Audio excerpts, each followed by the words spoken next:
Most rent-to-own deals are a complete scam, and here are 4 reasons why. Hi, my name is Sara Bettale, your favorite eXp realtor, and today I want to explain to you why renting to own, even though it sounds like a good idea, can maybe be one of the worst things that you can do for yourself. So I'm not going to delay anymore. Let's get straight into the video.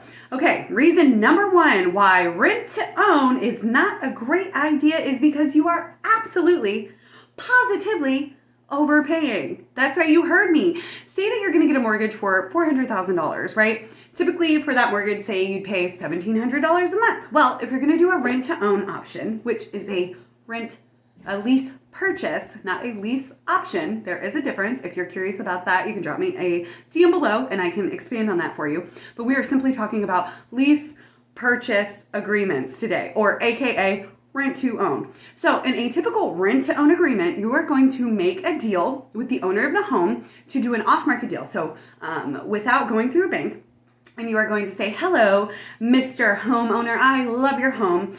Let me buy it from you. Also, I can't really get a mortgage. And then you're going to say, awesome, because you are absolutely overpaying.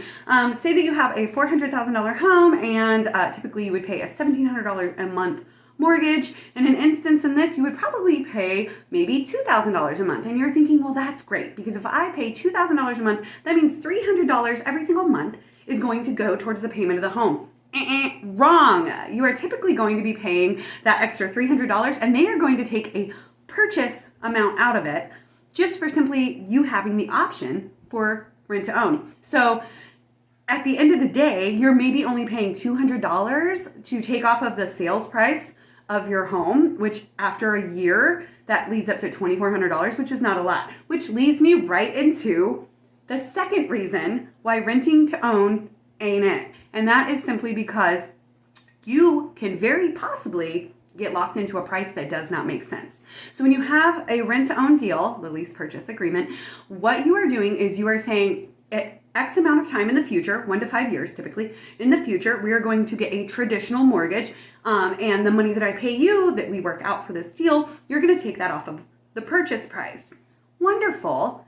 If the market doesn't change, which it possibly can. And if the market does change and you have agreed to pay $400,000 for a home 5 years previous, and now the home is worth, $350,000, and the amount that you've paid towards the home has only taken $20,000 off, well, no lender is going to lend you extra money for a house, and you are simply locked into the purchase price. So that doesn't make any sense why you would want to buy a house and then not be able to get a loan. And guess what? Here's the kicker. If you are in a traditional lease purchase agreement, that is an agreement that you are actually going to purchase the property. There is no option. That is why there's a difference, which again, I can make a video on that. Just let me know in the DMs or in the comments below. Let me know.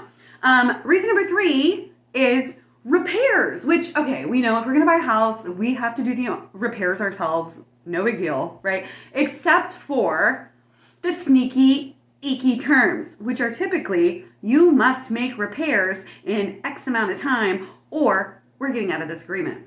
So not only are you 100% responsible for the repairs, you might also be on the line for fixing them in X amount of time, or you forfeit your entire agreement, which is reason number 5, 6, 12 that we're on.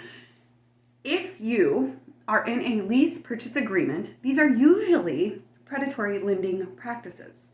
Typically, not always, okay? Sometimes it makes sense, and we'll get to that. If that needs to happen, I suggest you talk to a real estate agent, hopefully me. If not me, because you're out of state or you're crazy or whatever, then I would definitely talk to your realtor and ask them, hey, is this something that we want to do? But typically, it's predatory lending because the landlord is hoping that you're going to default. Because guess what, Buttercup? You don't get that money back. That's right. All of that money, you don't get it back. And here's the best part. Sometimes when you go to get the lease purchase agreement, the AKA rent to own home, you make an agreement to pay 2 to 7% just for having the option. 2 to 7%, that can be sometimes even double of what the closing costs are going to be when you have to actually purchase the home later.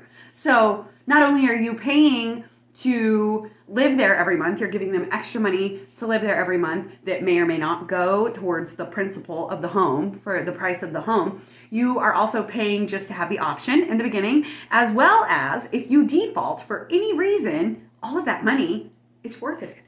That's right. So that brings us back to why these practices are typically predatory, because some of these landlords are banking on that. They have sold the same home, rent to own, 5, 6, 7 times. They take your beginning initial amount, your upfront fee, they take that amount, they hold it, then they collect an extra $150, $200 a month that just goes in their pocket for being nice, for waiting for you. And then if you default, they get to take it back and do it again.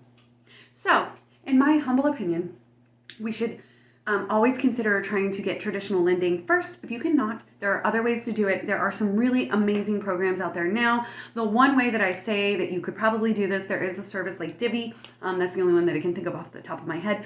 But pretty much they are not good. So to recap, if you are looking at rent to own, which chances are, if you're watching this video, you're either watching it because A, I sent it to you because you're talking about rent to own, or B, you're thinking about getting a home for rent to own. So just remember, if you are getting into this, make sure that your contracts are tight, you know what you're doing, you've talked it out, because you're going to pay upfront fees, a monthly fee every single month just for having it. And there is lots of terms and conditions that may make it to where you forfeit your home and you forfeit all of your money, and the landlord gets out with a brand new air conditioner and, somebody else to prey on. So I hope this video helped you. If you did like it, please like, subscribe, share, do all the things, and I appreciate your time. Until the next time, bye-bye.